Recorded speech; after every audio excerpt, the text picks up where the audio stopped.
You'd be surprised as to how much math goes into photography.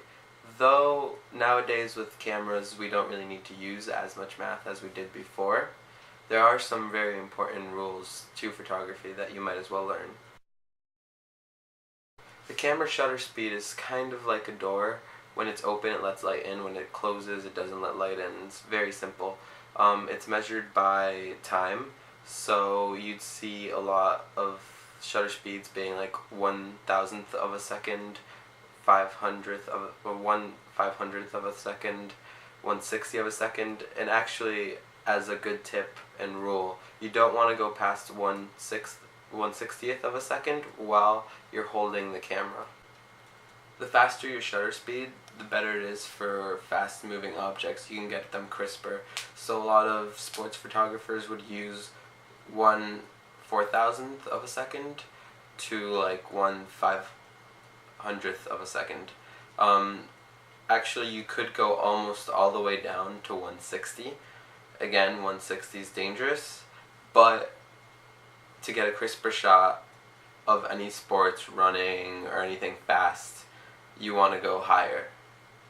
Now, for the lower shots, it means that the shutter speed is taking a slow time to close. So when you're in a dark situation or you're taking a picture of the night sky, that's the lower you want to go. The next thing we need to talk about is aperture. Aperture is the diameter of the lens. That basically means the theoretical door that we're talking about. It can either be small or really big. Obviously, the larger the diameter, the more light it takes in. The smaller the diameter, the less light it takes in. Aperture is measured through things called f-stops. F-stops are ratios. They're focal lengths. In fact, the math to it is focal length divided by the diameter. So this math is very simple actually. It looks like f over the diameter, and the diameter is already given to you by your lens or your camera.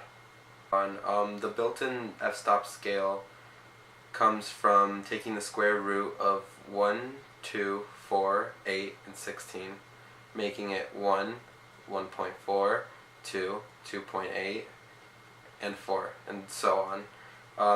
It's really easy to remember f-stops once you consider that all you have to do is really take 1 and 1.4 and times both of those by 2, and then the next one would be 2 and 2.8 and times both of those by 2 as well. ISO rating goes all the way back to film. ISO rating basically means how sensitive your film is to light. So back in the day, this all depended on what film you bought. You probably buy a 400 film or a 100 film. Now ISO is still here, even though we don't use film anymore, but it still contributes to the fact of how much light you're taking in and how much light you're not taking in. You'll see ISO ratings being 100, 200, 300, 400, so on. My camera actually goes to HI2, which is kind of new. It basically means that it's going to take a really bad photo with very bad quality, but in the darkest places. So now getting to ideal exposure. Ideal exposure is basically what your camera believes and thinks is the perfect light composition for both of these things. It includes time, aperture, and ISO rating. So now ideal exposure is time, which is your shutter speed, times aperture, which is your f-stop or the opening size, times ISO rating, which is the sensitivity of your film. I'm actually going to go ahead and take some pictures while I'm at it. I'm leaving my aperture at 3.5 because of how sunny it is.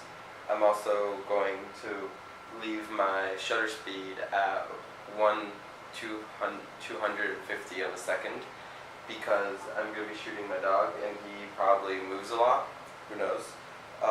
And my ISO I'm leaving it around 200 just because that's a nice ISO, it's safe, it's clean.